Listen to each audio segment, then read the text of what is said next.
രാജ്യാന്തര അവയവ കടത്തു കേസിൽ വൃക്ക നൽകാൻ ഷമീറിനെ പറഞ്ഞു സമ്മതിപ്പിച്ചത് രാമപ്രസാദ് ഗുണ്ട. പരിശോധന നടത്തിയത് കൊച്ചിയിലെ സ്വകാര്യ ആശുപത്രിയിൽ നിന്നും ഷമീറിന്റെ മൊഴി വരികയാണ്. 20 ലക്ഷം പറഞ്ഞുറപ്പിച്ചെങ്കിലും 6 ലക്ഷം മാത്രമാണ് നൽകിയത്. ബാക്കി പണം ചോദിച്ചപ്പോൾ ഭീഷണിപ്പെടുത്തി. ഇരകളായി വേറെ മലയാളികളില്ല എന്നും പോലീസിന്റെ കണ്ടെത്തൽ വരുന്നുണ്ട്. സഹിൻ ആന്റണിയാണ് വിവരങ്ങൾ നൽകുന്നത് കൊച്ചിയിൽ നിന്ന്.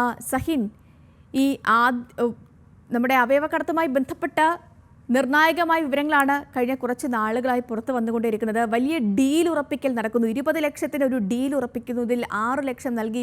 പിന്നീട് ബാക്കി തുക ചോദിച്ചപ്പോൾ ഭീഷണിപ്പെടുത്തി വരുന്നു. സമൂഹ മാധ്യമങ്ങളിൽ ഇതിനായി ഒരു പ്രത്യേക സംഘമുണ്ട്. സമൂഹ മാധ്യമങ്ങൾ കേന്ദ്രീകരിച്ച് ഇത്തരത്തിലുള്ള കാര്യങ്ങൾ നടക്കുന്നു എന്നൊക്കെ പറയുന്നത് തീർച്ചയായും ആശങ്കയുണ്ടാക്കുന്ന കാര്യമാണ്.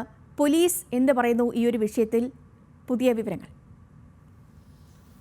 സേതു സൂചിപ്പിച്ചതുപോലെ തന്നെ ഇത്തരത്തിലുള്ള കച്ചവടത്തിനെതിരെ ശക്തമായ നടപടിയുമായി പോകാൻ തന്നെയാണ് പോലീസ് തീരുമാനിച്ചിരിക്കുന്നത്. അതുതന്നെയാണ് നമ്മൾക്ക് മനസ്സിലാക്കേണ്ടിയിരിക്കുന്നതും. കാരണം ഷമീറിന്റെ മൊഴി രണ്ടാമത് പോലീസ് രേഖപ്പെടുത്തിയിരിക്കുകയാണ്. ഇപ്പോൾ പോലീസ് അന്വേഷണം കൊച്ചിയിലെ സ്വകാര്യ ആശുപത്രികളിലേക്ക് നീളുന്നു എന്നുള്ളതാണ് മനസ്സിലാക്കേണ്ടത്. കാരണം ഷമീർ നൽകിയ മൊഴിയിൽ ഒരു കാര്യം എടുത്തു പറയുന്നുണ്ട്. തന്നെ പ്രാഥമികമായി രാമപ്രസാദ് ഗുണ്ട പരിശോധനയ്ക്ക് എത്തിച്ചത് കൊച്ചിയിലെ ഒരു സ്വകാര്യ ആശുപത്രിയിലായിരുന്നു. 20 ലക്ഷം രൂപയ്ക്കായിരുന്നു വൃക്ക നൽകാൻ തീരുമാനിച്ചിരുന്നത്. ഇതിൽ 6 ലക്ഷം രൂപ നൽകി. ശേഷിക്കുന്ന പണം ചോദിച്ചപ്പോൾ ഭീഷണിപ്പെടുത്തുകയാണ് ഉണ്ടായത്. മാത്രമല്ല, ഗതികേട് കൊണ്ട് രണ്ടാമത്തെ വൃക്കയും കൊടുക്കാൻ താൻ തയ്യാറായിരുന്നു എന്നാണ് ഈ ഷമീർ മൊഴി നൽകിയിരിക്കുന്നത്. ഇയാളുടെ മൊഴി അതുകൊണ്ട് തന്നെയാണ് രണ്ടാമത് രേഖപ്പെടുത്താൻ പോലീസ് തീരുമാനിച്ചത്. മാത്രമല്ല, രാമപ്രസാദ് ഗുണ്ട, സാബിത്ത് അടക്കമുള്ള ആളുകളുടെ മൊഴിയും രഹസ്യമൊഴിയും പോലീസ് രേഖപ്പെടുത്തും. തൊട്ടടുത്ത ദിവസം തന്നെ അതും ഉണ്ടാകുമെന്നാണ് മനസ്സിലാക്കാൻ കഴിയുന്നതും. കൊച്ചിയിലെ 4 സ്വകാര്യ ആശുപത്രികളെ ലക്ഷ്യം വെച്ച് തന്നെയാണ് പോലീസ് മുന്നോട്ട് നീങ്ങുന്നത്. മധുവിനെ കേരളത്തിൽ എത്തിക്കാൻ തീരുമാനിച്ചിരിക്കുന്നതും അതുകൊണ്ട് തന്നെയാണ്. കാരണം ഇറാനിലാണ് ഇപ്പോൾ മധു ഉള്ളത്. ഇറാനിൽ നിന്നും മധുവിനെ എത്തിച്ചാൽ മാത്രമേ ഇയാളുടെ അക്കൗണ്ട് വഴി കൊച്ചിയിലെ സ്വകാര്യ ആശുപത്രികളിലേക്ക് പണം അടച്ചിട്ടുണ്ടെന്ന് പോലീസിനെ കണ്ടെത്താൻ കഴിഞ്ഞിട്ടുണ്ട്. ഇക്കാര്യമെല്ലാം ഉറപ്പിക്കണമെങ്കിൽ മധുവിനെ കൊച്ചിയിലേക്ക് എത്തിക്കേണ്ടിയിരിക്കുന്നു. അതുകൊണ്ട് തന്നെ മധുവിനെ കൊണ്ടുവരാനുള്ള ഒരു നീക്കവും പോലീസ് നടത്തുന്നുണ്ട്.